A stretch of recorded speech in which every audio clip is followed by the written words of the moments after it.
দর্শক আপনারা দেখতে পাচ্ছেন যে আজকে কারণ বাজারের জলাবদ্ধতার সৃষ্টি মূলত প্রবল বৃষ্টির কারণে। এই জলাবদ্ধতার কারণে কিন্তু তৈরি হয়েছে জনদুর্ভোগ এবং তার পাশাপাশি হচ্ছে কিন্তু পানি দূষণ, যার ফলে নানান রোগ ব্যাধি কিন্তু ছড়িয়ে পড়ার সম্ভাবনা রয়েছে। আরেকটা বিষয় আপনাদেরকে তথ্য দিয়ে থাকবো যে আমরা কিন্তু বিগত দিন, শুধু আজকের দিনের জন্য নয়, বিগত দিন যাবৎ কিন্তু একই সমস্যা কিন্তু এই কারণ বাজারে দেখে আসছি, যেটা হলো অল্প বৃষ্টিতেই কিন্তু কারণ বাজারে জলাবদ্ধতা সৃষ্টি হয়, যেটা জনদুর্ভোগ সৃষ্টি করে মানুষের ক্ষেত্রে।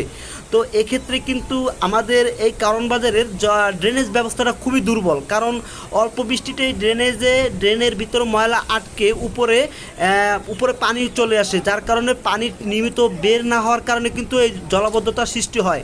আর মূলত এই জলাবদ্ধতার সৃষ্টির পিছনে কিন্তু মানুষই দায়ী, কারণ এখানে যে মানুষ যত্রতত্রভাবে ময়লা আবর্জনা ফেলে ড্রেনের যে স্বাভাবিক চলাচলটা কিন্তু বন্ধ করে দেয়, যার কারণে কিন্তু এই পানির আটকে এই জলাবদ্ধতার সৃষ্টি হয়।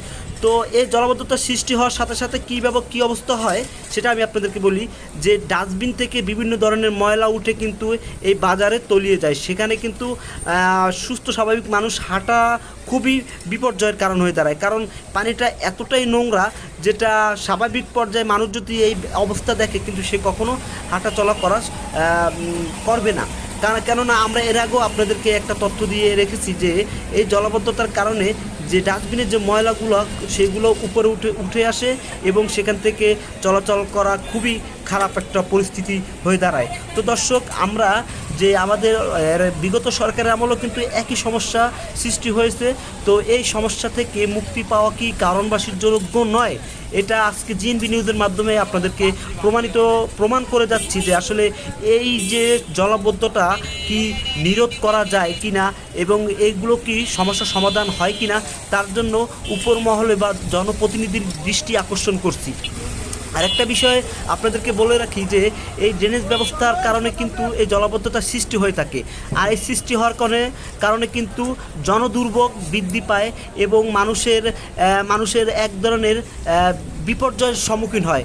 যেমন সঠিক সময় বাজার না করার কারণে কিন্তু নানা সমস্যার সম্মুখীন হতে হয় এবং ড্রেনেজ ব্যবস্থা খারাপ হয় কিন্তু বিভিন্ন রোগ ব্যাধি হওয়ার সম্ভাবনা রয়েছে। তো দর্শক, আজকে এই ড্রেনেজ ব্যবস্থা সম্পর্কে কারণ বাজারে যারা ঊর্ধ্বতন কর্মকর্তা রয়েছেন এবং তাদের দৃষ্টি আকর্ষণ করি, এবং এতটাই খারাপ যে মার্কেটের ভিতরে পর্যন্ত এই পানি ঢুকে যায়। তো এই ড্রেনেজ ব্যবস্থা যদি আমাদের ভালো থাকতো, হয়তো এই সমস্যায় কারণ বাজারবাসী অথবা দূর দূরান্ত থেকে চাকরিজীবী মানুষদের সমস্যার সম্মুখীন হতো না।